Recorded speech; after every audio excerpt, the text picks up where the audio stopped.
Au Burkina Faso, on doit en parler, je pense que c'est chaud. Le Kenya projette l'implantation d'une usine de transformation de produits laitiers.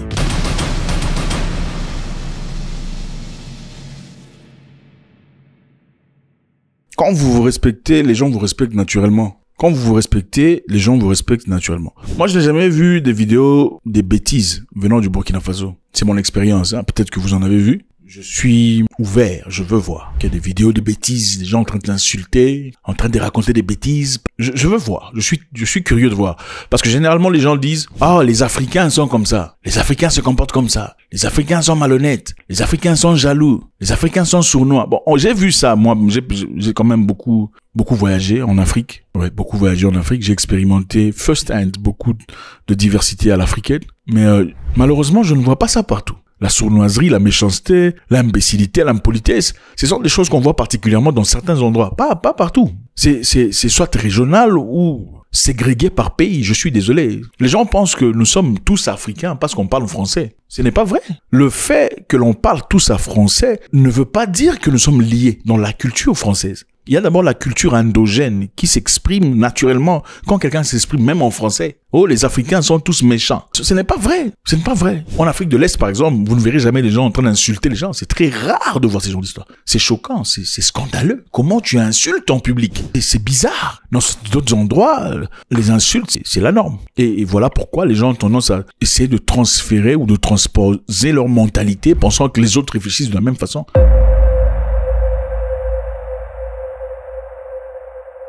Au Burkina Faso, on doit en parler, je pense que c'est chaud. Le Kenya projette l'implantation d'une usine de transformation de produits laitiers. Congratulations, Pia Makofi. Yeah.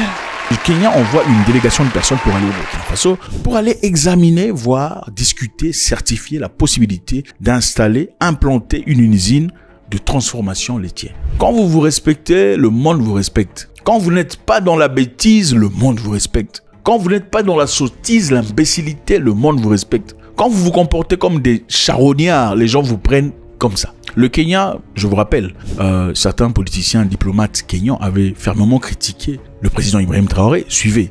You know, I followed, you said something that got my attention about Captain Ibrahim Traoré.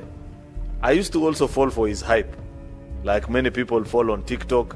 I saw another journalist another time saying, oh, did you see the way he was cheered when he arrived for the inauguration of the Ghanaian new president, Mr. Speaker? And I was excited like most people. Until I did some further research about what is exactly going on in Burkina Faso. And I want to challenge Senator Ledama to do the same, perhaps counter-check. Le monsieur dit Ibrahim Traoré, moi aussi je pensais qu'il était extraordinaire, mais après avoir fait quelques recherches, j'ai découvert qu'il n'était absolument pas tout ce que l'on prétend de lui. Okay? Qu'est-ce qu'il veut dire par là? Il n'est pas tout ça. C'est-à-dire que mon niveau d'intelligence est plus avancé que la vôtre en tout cas, parce que ce que vous voyez, vous applaudissez là, moi je n'applaudis pas parce que moi j'ai fait des recherches et j'ai découvert. Ça c'est au Kenya, le Parlement, le Sénat kenyan. Mais finalement, en fin de compte, les mêmes gens qui critiquaient Traoré, même le président de la République kenyan avait critiqué Traoré indirectement en parlant de coup d'État. Nous ne soutenons pas les coups d'État suivants. Throughout our continent's history, we have strived tirelessly to nurture the principles of democracy, aligning ourselves with the aspirations of the African people for freedom and self-determination.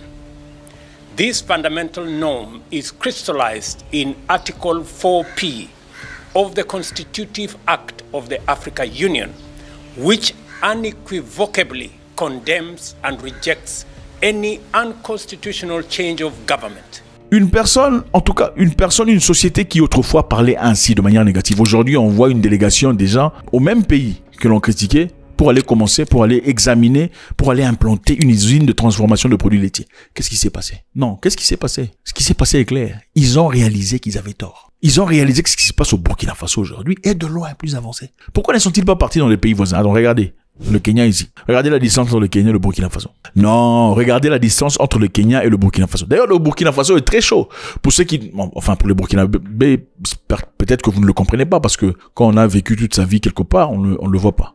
Mon expérience personnelle a été le Burkina Faso est très chaud comme endroit. Il fait très chaud. Okay, il fait très chaud. Ils sont pas bordés par l'océan pour avoir ce vent-là dont on est souvent habitué. Mais le Burkina Faso, autant il fait chaud, les cœurs des gens sont aussi chauds. Ce sont des gens chauds dans le cœur. Regardez la distance entre le Kenya et le Burkina Faso. Pour que quelqu'un, un président décide, nous allons, enfin, une communauté décide on va aller investir là-bas. C'est-à-dire qu'ils ont vu quelque chose. On ne peut pas parler de développement en Afrique sans parler de comportement. Ce n'est pas possible. Ce n'est pas possible parce que le comportement de l'Africain prime toujours sur son travail.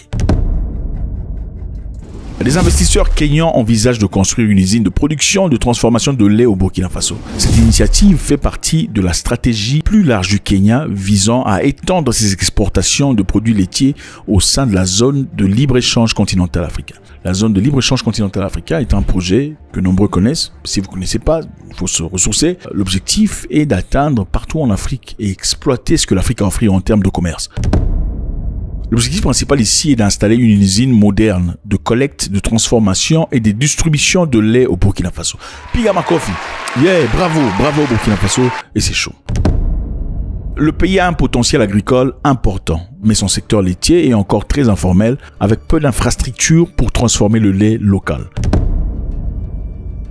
Meilleure valorisation du lait produit localement et aussi création d'emplois dans les zones rurales. Donc, en installant cette usine de production de lait, on va valoriser le produit local. Secondo, on va créer beaucoup d'emplois pour les Burkinabés. Si votre président se respecte, les gens vous respectent. C'est comme ça. Ça ne rigole pas.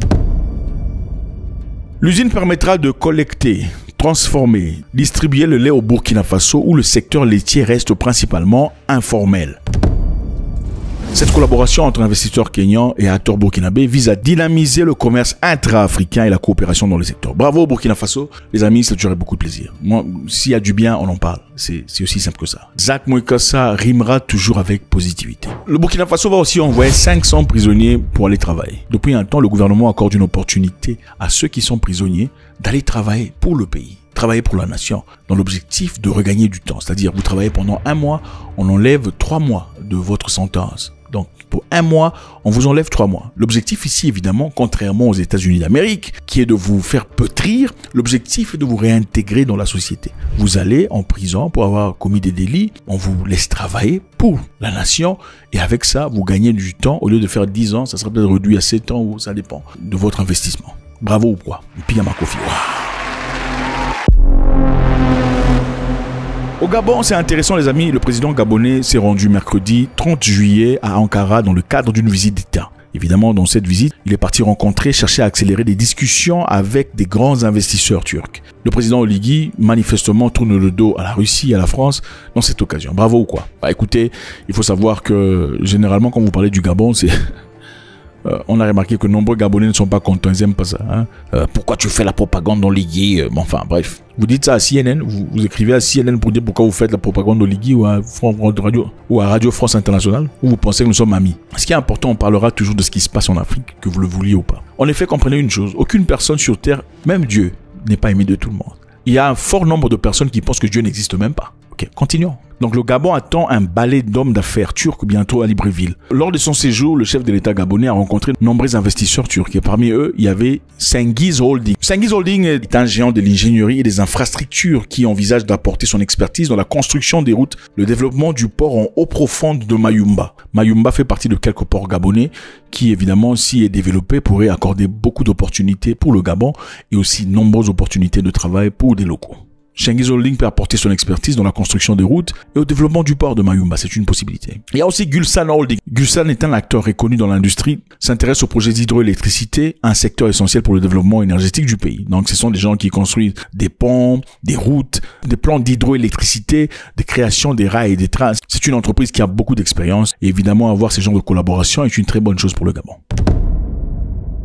Si le port de Mayumba était développé, il pourrait offrir des avantages économiques, stratégiques et sociaux importants pour le Gabon. Premièrement, par exemple, le développement du port de Mayumba permettrait de décentraliser le commerce maritime, réduisant la congestion des ports existants et augmentant la résilience logistique. Ça pourrait aussi influencer le développement du sud du Gabon, qui est moins développé que le nord. Le port influencerait l'implantation d'entreprises de logistique et d'entreposage, le développement de projets agroculturels, la création de nombreux emplois durables. Alors, M. Oligui est critiqué par beaucoup de personnes.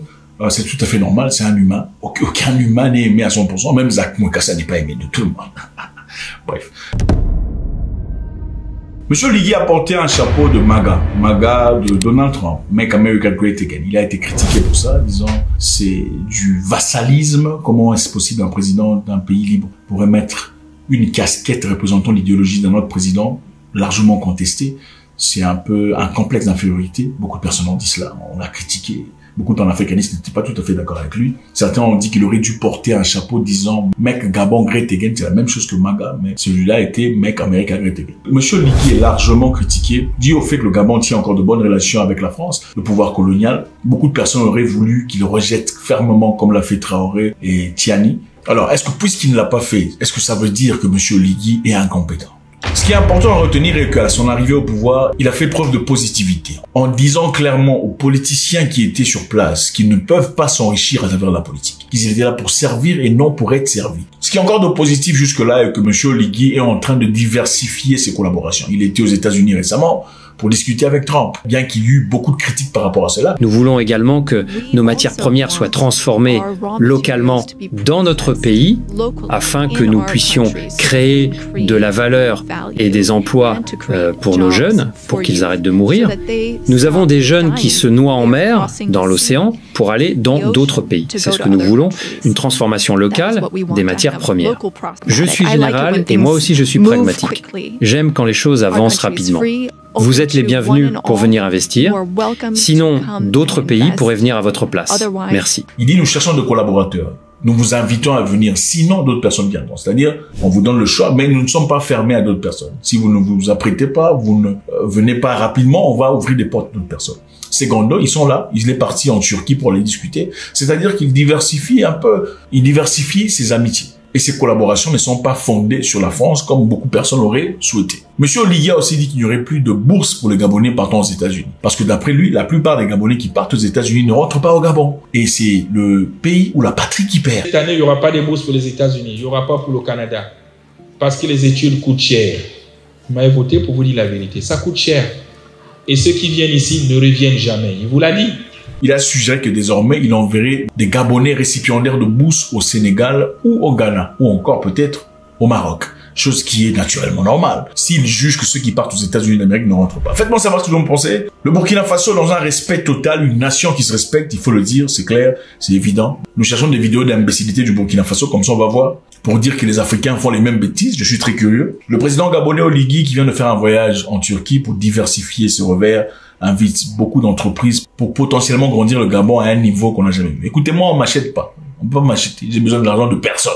Je sais que genre, oh, on me paye. Qui me paye? Je veux qu'on me paye. Vous faites demander, est-ce qu'on peut me payer aussi parce que je veux qu'on me paye? Qu'on me paye aussi. Est-ce que monsieur Ligui peut pas me payer? Quand les gens font les choses bien, on en parle. Ok? Monsieur Ibrahim Traoré ne me paye pas. Est-ce que vous pouvez lui demander de me payer aussi? Parce que moi aussi, je veux être payé. On me paye pas, les amis. Ok? Quand c'est bien, c'est bien. Quand c'est mal, c'est mal. Il n'y a pas de sentiment, il n'y a rien. Et nous ne sommes pas pro-Traoré, nous ne sommes pas pro-Oligui, nous ne sommes pas contre Traoré, nous ne sommes pas contre Oligui.